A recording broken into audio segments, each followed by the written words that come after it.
welcome to Investors Hangout, this fortnightly interaction to help you learn and understand savings and investment issues is brought to you by Aditya Birla Sun Life Mutual Fund and Value Research.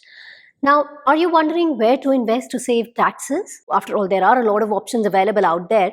So which one should you opt for? NPS, then there are tax-saving mutual funds, or the traditional PPF, NSE, or the 5-year bank fixed deposit. Which one should you opt for? So to help us with that and much more, we are joined by our CEO, Dhirendra Kumar. Welcome, Dhirendra. Thank you. Now, before we jump on to discuss the best tax-saving avenue available out there, first tell us if one should continue to make tax-saving investments for getting a deduction under Section 80C. Because the new tax structure, which offers a lower tax slab, does not allow any such deductions. So should one still go with tax-saving investments? My guess is that for many people, because we have been used to all these deductions, you can reduce your taxes by reconfiguring it. My simple take is that for anybody who is earning less than 15 lakh rupees, for him the old methodology whereby you take all kind of deductions and everything still makes sense. That still makes sense because you can get this 80C besides many other things which you can configure your salary to make it more tax efficient. For anybody over 15 lakh rupees, it doesn't make a difference. But at the same time, I would say that take a look at the Value Research tax saver tool. We have just designed a new tool where you can put all your salary structure and it will tell you which one to choose. Not only it will tell you which one to choose, it will also give you the right options, the best options for you given your risk temperament and your investment time frame and other things.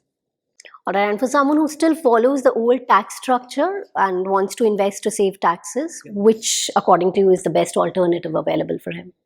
Broadly, if you divide or segregate the tax options, one is that you have the fixed income avenues, the employee provident fund, the PPF, the national savings certificate, the bank fixed deposit.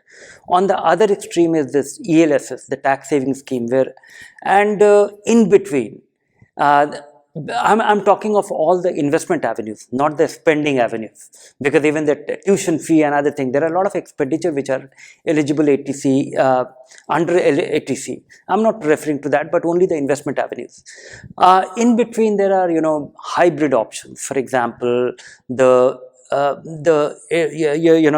insurance policy, investment linked insurance, or there could be a pension plan which can have a fixed income, equity or debt, or the NPS to an extent is a hybrid because the maximum equity you can have is 75%, remaining 25% has to be fixed income.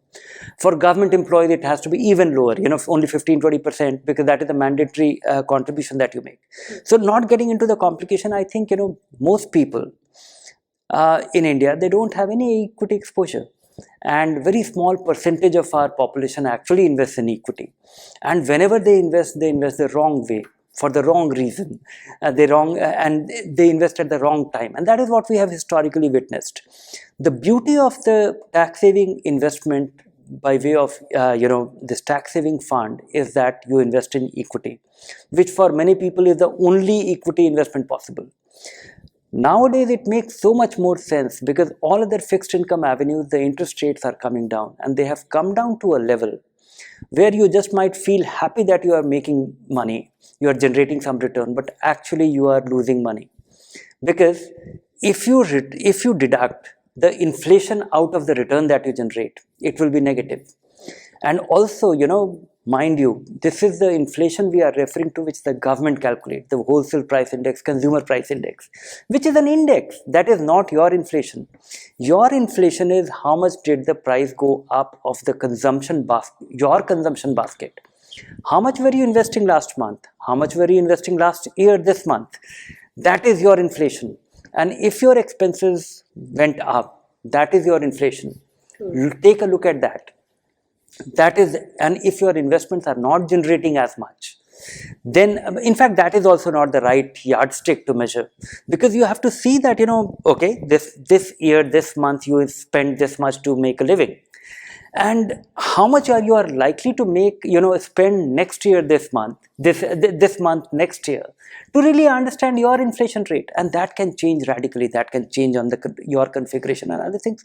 But without getting into that, the point I'm trying to make is that the return that you get on your fixed income avenues is nothing.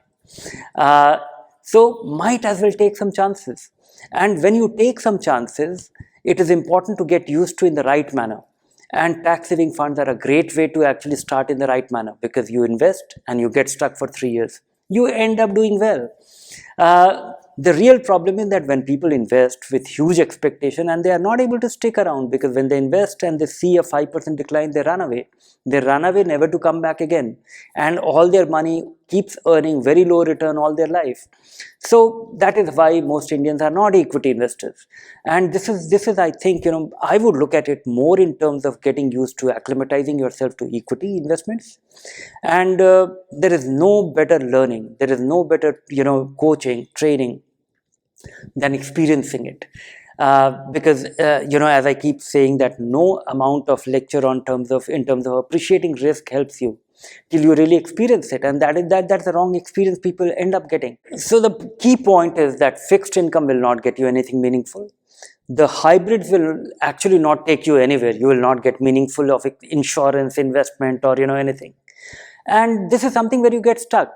And if you get stuck, might as well think a little longer than beyond 3 years. And I think it will be more than the return. It is more, the training and the experience will be far more valuable and rewarding. So get going with ELSS. So ELSS is the best tax-saving alternative, is what you're saying. Now, if someone has a little more than 1.5 lakh rupees to invest every year, where should he do that? Where should he invest that?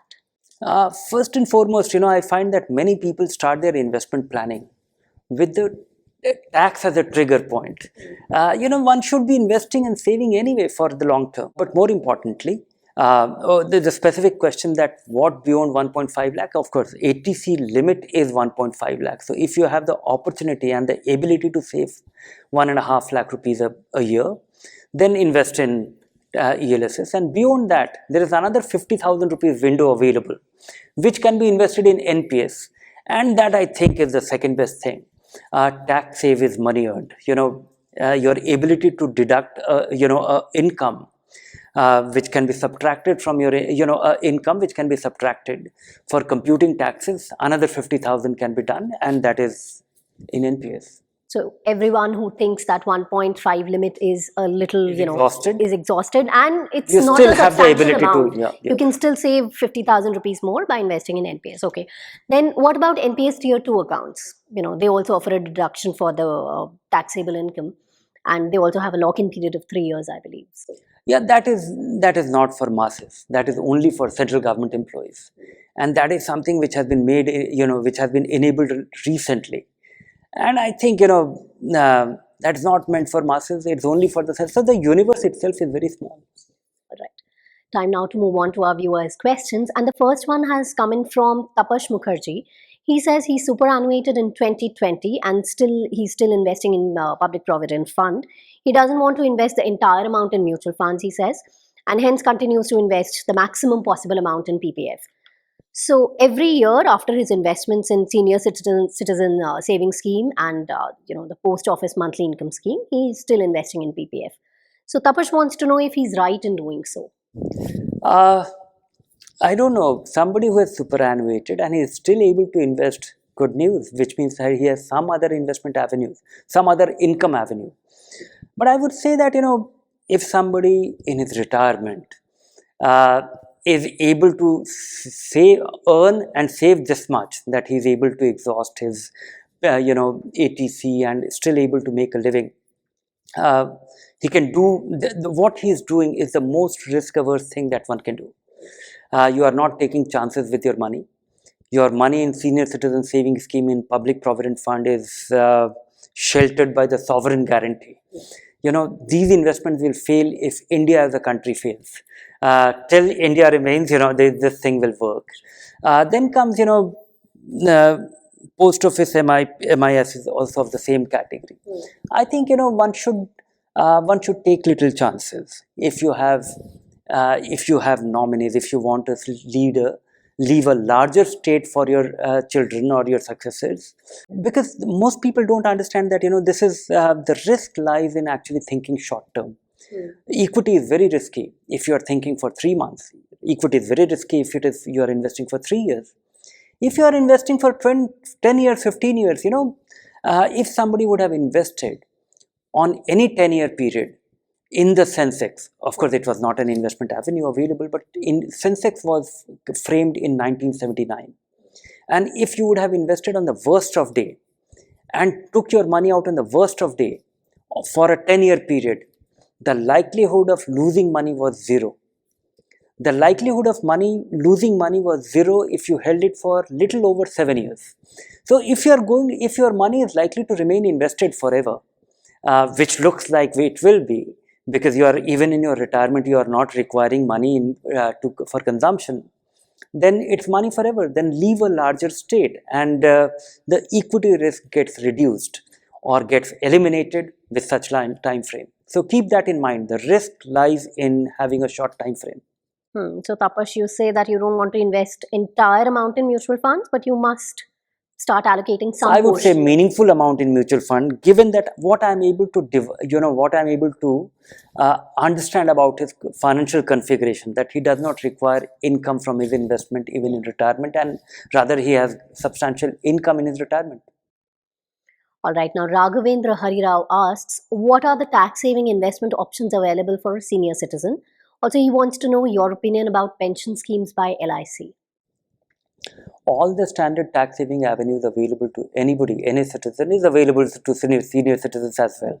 Of course, senior citizen crossing 75 years of age, they have, their limit goes up and all that. So that is a special privilege. Besides this, you have the senior citizen savings scheme and post office, that scheme offered by LIC. These are two specific schemes available for people who are over 60 years of age. So that's it. But they're nothing special. They are fixed income yielding.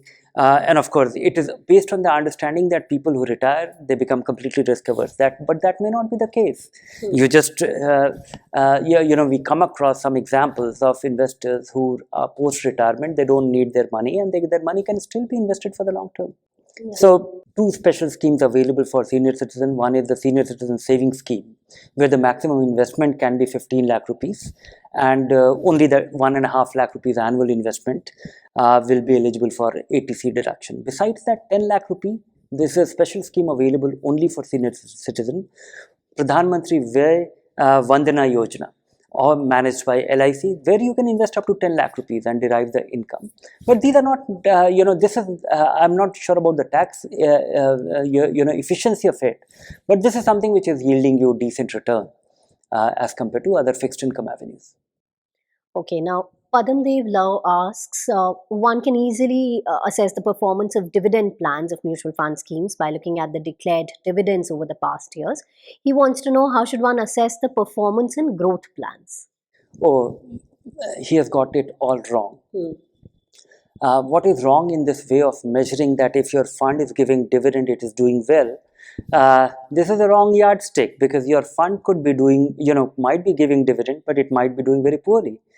And so the only way of measuring accurately how your fund is doing is looking at the performance, which means at any time period. One is that measuring your performance when you invested, and what is the worth today, and how much dividend you got in between, and what is the worth of that, because there could be periodic dividend, whether you are getting a dividend on a month-on-month basis, on a quarterly basis, on an annual basis, or sometime you don't get it. So there is a cash flow to it, and as a result of which, what is the return? So based on your dividend, it is not. You just get an impression that your investment is doing well. Come to Value Research Online, type the name of any fund, and look at the performance tab, where you get 3 months, 1 year, 3 year, 5 year, 10 year, 20 year return of every fund. Then you also get the relative performance. What is the return of similar kind of funds, the average of similar kind of funds, which is the category average. Then you get another line, which is the benchmark. the most relevant benchmark for that category, how much it has given. So, for example, if you are comparing a large cap fund with the benchmark will be a Sensex or a Nifty. So, if you would have done nothing, if you would have just chosen an index fund, how much would the return will be, and how much return is from this fund. So, this is the way to measure it, not dividend. Or he also asked, how should one assess the performance in growth plans? Oh, what I'm saying is that, you should be looking at the dividend plan or the growth plan based on this only. And at Value Research, the calculation of return of the dividend plan, there are two ways in which you can look at the return. One is that, look at the fund and go to the specific fund fact sheet and go to the page and you get this return. But the most precise way of measuring, if you have already invested in a fund, is if you're maintaining your portfolio at Value Research Portfolio Manager, My Investments, is that you invested on a given day, then you invested some more on a given day, then invested some other time period. It could be by way of SIP or some periodic investment, or you took some money out on specific dates, then you got some dividend in between. By the result of this cash flow, you invested on many occasions and you got your dividend on many occasions, or you redeemed a part of your investment on many occasions. The result of this translating into percentage return per annum, that is what you get on the Value Research My Investment Portfolio Manager. And that is something which you should look at. That is the most precise way of looking at it. If you are trying to get an impression of it, which is then I think the best impression that you get on Value Research Online is a rolling return, which is an average of a certain, say, 1 year rolling return will mean that we will be calculating the 1 year return every day for the last 1 year and doing an average of it. So, what is the likelihood of earning that return? Because otherwise, 1 year return will be, as of today, will be 1 year ago you invested 100 rupee, and what is the worth of that 100 rupee today? So, this is a very simple calculation. Rolling return will be calculating 1 year return for the last 1 year. So 365 readings, or as many readings in the past 1 year, 250 days or whatever, and as a result of which, and doing an average of that. So what is the likelihood of that? Because this is all past, and that is a better indication of what is the likelihood of what anybody would have likely earned if you would have invested on any average day during the year. Okay. Now, the next question has been sent in by 41-year-old Ravish Malhotra. He received 9 lakh rupees as gratuity after he quit his job and joined another place. So, how and where should he invest this money? He's already investing 25,000 rupees per month in mutual funds. One good news is that all his money is tax-free. He is not liable to pay. This is not his income. This is the money on which he is not supposed to pay taxes. In fact, anybody earning, getting gratuity up to 20 lakh rupee. Earlier, the ceiling was 10 lakh rupee. The government has been very generous, and now this limit has been increased to 20 lakh rupees. So, if you get any amount up to 20 lakh rupees, it is tax-free. The other is that, I'm not the best person to actually answer it. He himself is. Because it is entirely a matter of when is he likely to need the money and what his experience with investment has been. If you are going to be investing for the first time and you are not likely to need this money for next 5, 7 years, 10 years, then I would say that start with an aggressive hybrid fund or a balanced advantage fund. If you are experienced with your investments, then maybe invest in a flexi cap fund. Flexi cap fund, but should you invest at one go? Never. When investing in equity, you should always spread your money over time. Be gradual about it. So spread your investments over the next 12 months, maybe 18 months, because it's a very important money. And this is resulting from working for many years. This is effectively, so long-term money, invest in equity or hybrid, depending on your experience. If you are likely to need this money in next 2 years time, 3 years time for some specific or important goal, then put it in fixed income, a short-term bond fund only. All right, now Ankit Jain asks, what kind of mutual funds would you suggest for someone's long-term debt allocation? Two kinds. One is that if you're a completely risk-averse person, then look no further than short-term bond funds. But if you are willing to take some chances, or you are not getting greatly concerned, you're a conservative investor. You don't want to invest in equity substantially, and you want to generate reasonable return, and you don't want to take extraordinary risk, then maybe consider a conservative hybrid fund. These funds invest up to 15-20% into equity, remaining in fixed income. And my sense is that your long-term investment will not be at risk of the equity markets wildness, the wild movement of the equity market. And I think the likelihood of beating inflation better with 5-7 years time frame is very high with very low risk. Umang Gildial wants to know how important are rolling returns to decide if one should continue investing in a particular mutual fund scheme. Also, what other factors should one look at while making this decision? One is that rolling return is a better indication of the likelihood of getting that return. When we look at 1 year return, or when we look at 3 year return, the trailing 1 year or 3 year is very heavily dependent on the state of the market 3 years ago, or the state of market now, or the state of market 1 year ago, and the state of market today. Say, for example, we were looking at the returns in the month of March or in the month of April. Every fund's return was looking like 100% return, because the market went down in March 2020, and from there the market jumped. But it was not taking into account the 50% decline that happened immediately before that, the preceding period.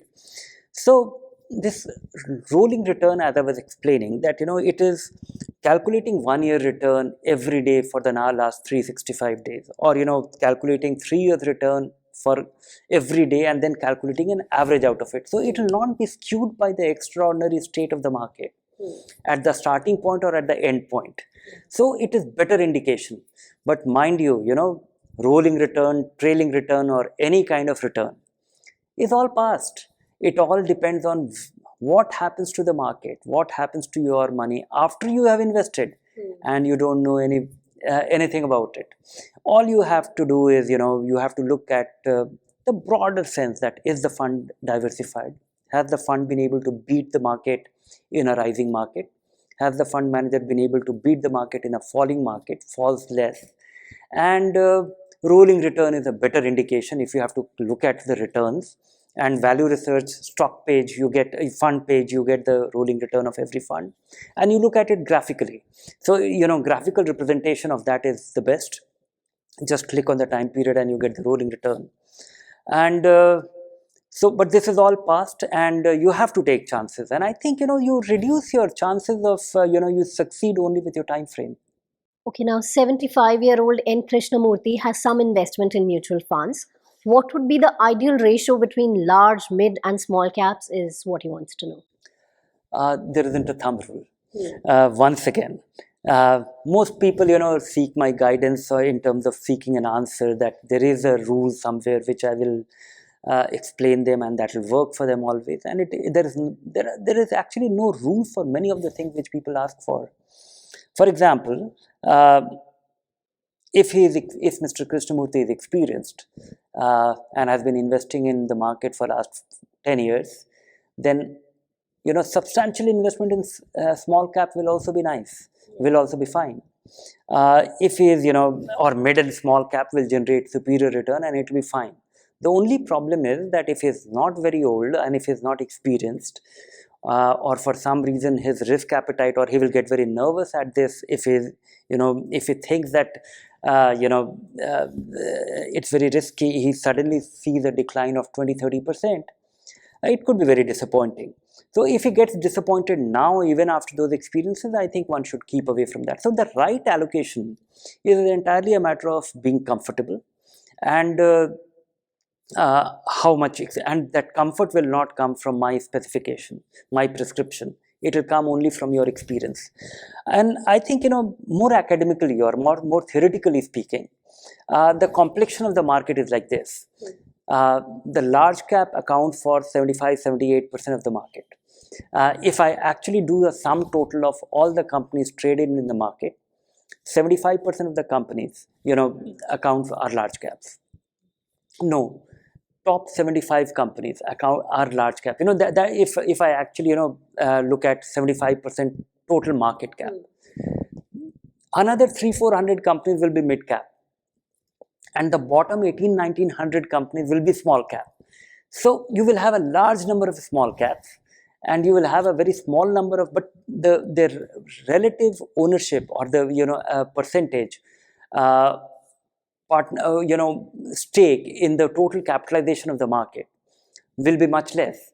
So I think one should follow that. If you want to have a reasonable representation of the market, 60 to 75% should be in large cap. Next 15 to 25% should be in mid cap, and the remaining 10 to 15% should be in small cap. And if you don't want to do it yourself, then buy a flexi cap fund, and that will take care of it. All right. Now, Karan asks, how should one decide the amount to be maintained in the emergency corpus? What would be the sufficient amount? Once again, there is no thumb rule, and I'm nobody to actually answer it. You have to get your answer yourself, or you have to figure it out yourself. And I urge you to figure it out yourself. Reason is that if you have old parents, and they might require some medical attention, and you need a different scale of emergency fund. If you have young children at home, then you need a different scale. So it all depends. It also depends on how safe is your job. If you're likely to lose your job once in a while, or what is the reliability of your income. If your income is very erratic, you earn very well once in a while, and then once in a while you don't earn anything. So you need a larger emergency fund. So these are the inputs to deciding the amount, not me. Kamal Thakur asks, where should a 72-year-old invest to earn enough for surviving without depending on his children? Once again, I would say that I don't have the best answer, because it is also dependent on how much money you have and how much expenses you have.